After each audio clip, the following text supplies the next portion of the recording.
They say the quietest neighborhoods hide the loudest secrets. I used to laugh at that. Used to think it was just something people said to make themselves feel important. But I don't laugh anymore. Not after that night in May. My name is Dave, 35 years old. Simple guy. 2 brothers, a beautiful wife, and 3 kids who fill our house with chaos and laughter. We live in Jasper, Georgia, a sleepy little town where everyone waves at each other and the biggest crime is someone's trash can tipping over. I grew up in a small family. Just me, my brothers Pete and Jim, and our parents. No cousins, no big reunions. So when we all had kids young, we made our own tradition. Every holiday, my house became the gathering spot. The one with the pool, the big backyard, the woods that bordered our property like a wall of green. Memorial Day, the unofficial start of summer. The smell of charcoal and burgers, kids screaming with joy in the pool, ice-cold beers sweating in our hands. It was picture perfect, like something out of a magazine. The kind of day you wish you could bottle up and keep forever. My wife Nancy and I started setting up early. She was in her element, making sure every plate was perfectly arranged, every drink was iced down. Our kids were bouncing off the walls with excitement. Aunt Nancy's famous potato salad was chilling in the fridge. The grill was heating up. The sun was high and hot. By 1 in the afternoon, everyone had arrived. My brothers showed up with their wives and kids in tow. Our parents pulled in last, my mom carrying her signature dessert. The music was playing, the laughter was constant, and for those few hours, the world felt exactly right. The pool was the main attraction. The kids couldn't stay out of it. Cannonballs, splashing contests, Marco Polo. I watched them from my lawn chair, thinking about how fast they were growing, wondering when exactly I'd blinked and they weren't so little anymore.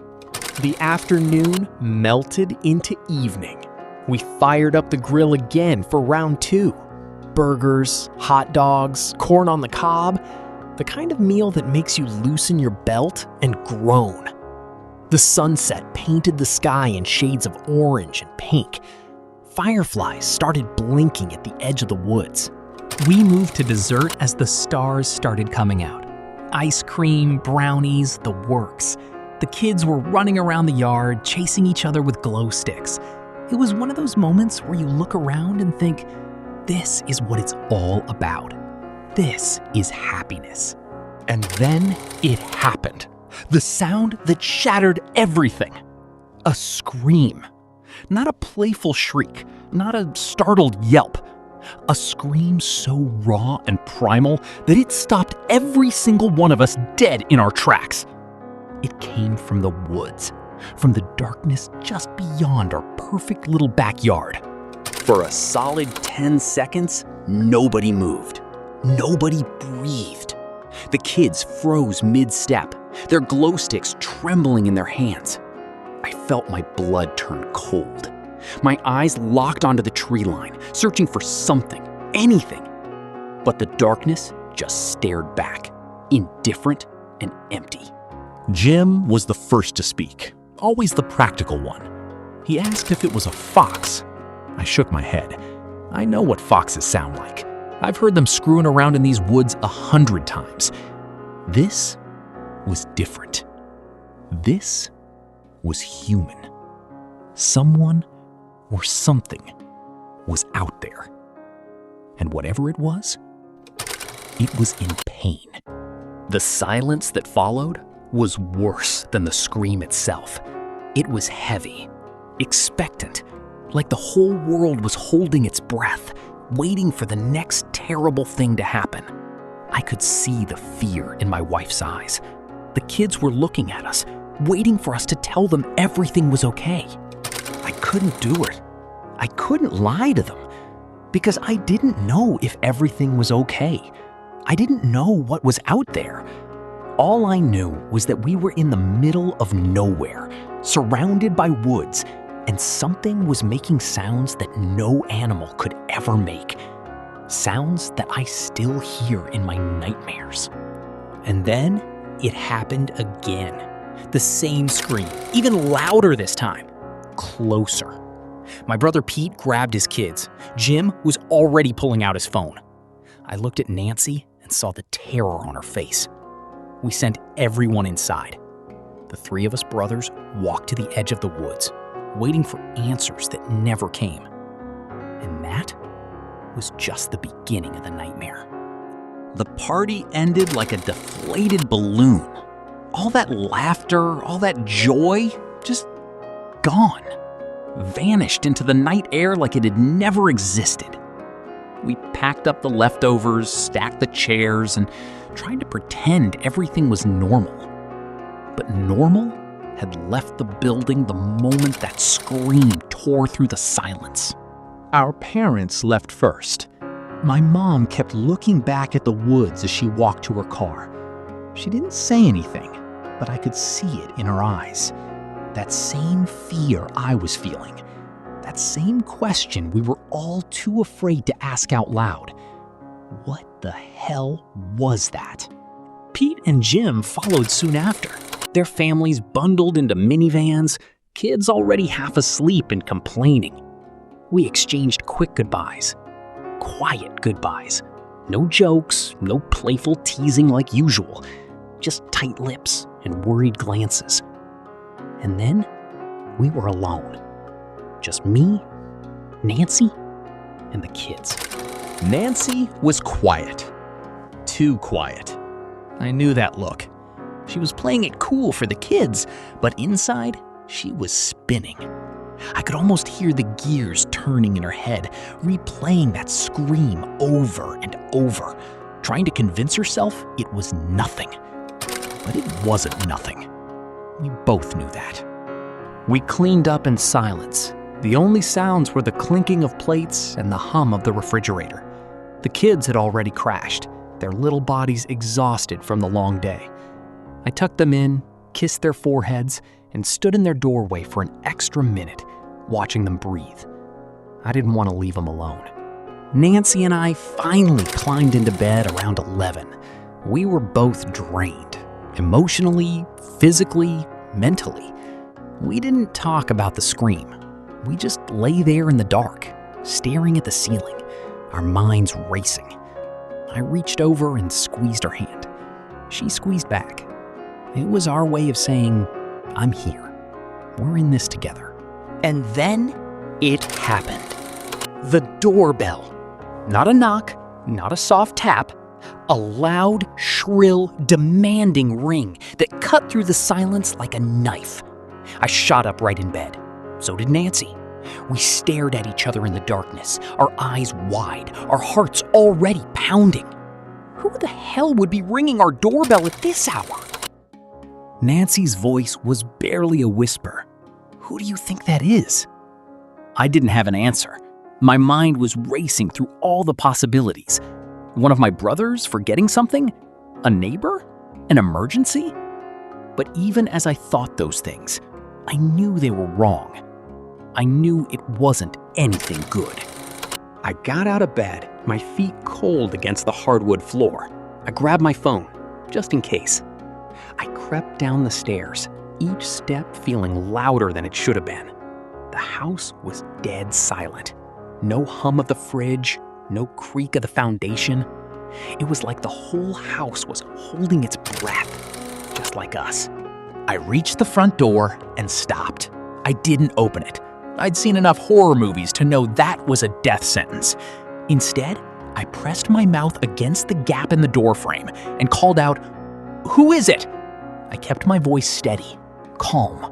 I didn't want them to know I was afraid. I didn't want to give them that power. A voice answered back, male, deep, confident. "Hey, can you open up? It's important." My heart slammed against my ribs. I didn't recognize the voice. It wasn't Pete. It wasn't Jim. It wasn't my dad. It was a stranger. A stranger standing on my doorstep in the dead of night, demanding entry. Every alarm bell in my head started screaming. "Can you identify yourself?" I asked. My voice cracked a little. I hated that. "It's your neighbor down the road," he said. "Which one?" I pressed. "What's your name?" There was a pause, a long one. Then he said, "Jack." I didn't know any Jacks. I live in a small town. I know all my neighbors. There is no Jack. "Give me your exact address," I said. I was testing him. If he was legit, he'd know it. If he was lying, he'd stumble. I heard silence, dead silence. Then the faint sound of footsteps retreating across the porch. He was leaving. He was running away. My question had scared him off, and that told me everything I needed to know. I stood there for a long time after he left, my hand pressed against the cold wood of the door, my breath coming in short, shallow gasps. He was gone, but he had been here. He had been right here, and he had wanted me to... I stood at the bottom of the stairs for what felt like an eternity. My hand was still pressed against the front door, my heart hammering so loud I was sure it would wake the whole neighborhood. But the house was silent, too silent. And somewhere upstairs, I had just heard a creak. Nancy. It had to be Nancy. She was probably coming down to check on me. That's what I told myself. That's what I desperately wanted to believe. But as I stood there in the darkness, listening, I realized the creak had come from the wrong direction, from the upstairs hallway, the direction of my children's rooms. I took a shaky breath and forced myself to move, one step at a time. I crept back up the stairs, my legs feeling like they were made of lead. When I reached the top, I saw Nancy standing in the hallway, her face pale, her eyes wide. She was clutching her phone like it was a lifeline. "What happened down there?" she whispered. Her voice was trembling. I told her about the man at the door, the way he wouldn't identify himself, the way he just walked away when I pressed him for answers. She listened without interrupting, her expression growing more terrified with each word. "That's not normal," she said. "People don't just show up at your door at midnight and leave when you ask who they are." She was right. I knew she was right, but I didn't want to admit it. Admitting it meant accepting that something was very, very wrong, and I wasn't ready for that. I told her I needed to check the locks, every door, every window. She nodded, her eyes still locked on me like I was the only thing keeping her from falling apart. I started with the back door, locked. The kitchen windows, locked. The sliding glass door, locked. Everything seemed secure. "Did you see him leave?" she asked from the kitchen doorway. I shook my head. No, I just heard him walk away. The words hung in the air between us, heavy and ominous. Not saw, heard. That meant we had no idea where he went. No idea if he was still out there, watching from the darkness. Nancy went to check on the kids. I could hear her soft footsteps padding down the hallway, the gentle creak of a door opening. I stood in the kitchen, staring out the window into the blackness of the backyard. The woods were invisible now, swallowed by the night. But I knew something was out there. And then Nancy's voice cut through the silence. "Dave?" She sounded different, strange. Not scared exactly, but confused. I hurried to the kids' bedroom and found her standing in the doorway, her hand covering her mouth. "What is it?" I asked. "What's wrong?" She pointed toward the hallway, toward the garage. "I heard something," she said. "When I was walking back, the garage door. It sounded like it closed." My blood turned cold. The garage door was manually operated. It didn't close on its own. That meant someone had just opened it, or closed it, from the outside.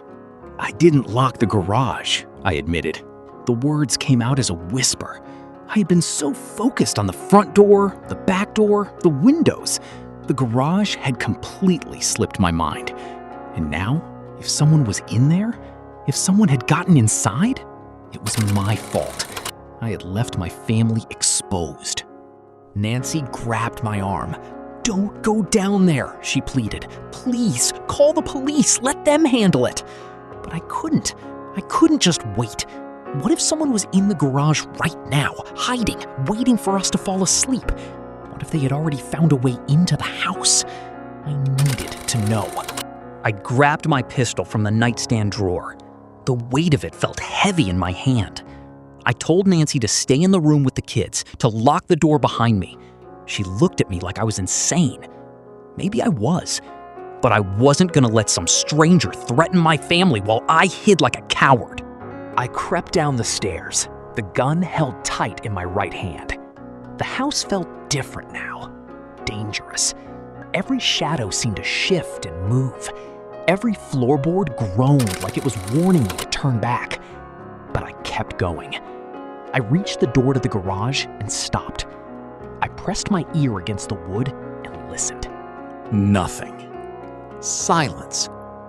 But not empty silence. Waiting silence.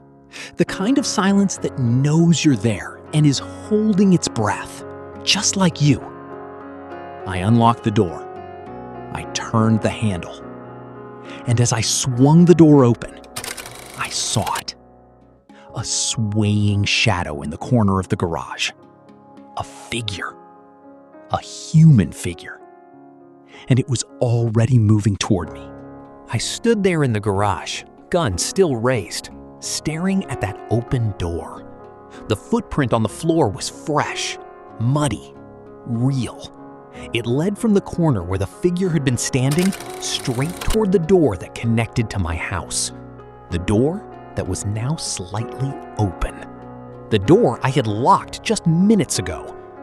Whoever had been in here wasn't running away. They had already gone inside. My legs moved before my brain could catch up. I sprinted through that door, into the hallway, toward the stairs. I could hear Nancy screaming from upstairs. I could hear the kids crying. And I could hear footsteps. Heavy, frantic footsteps. Someone was running through my house. Someone was in my home with my family. And I had just given them the chance to escape. I took the stairs 2 at a time, my heart pounding so hard I could barely breathe.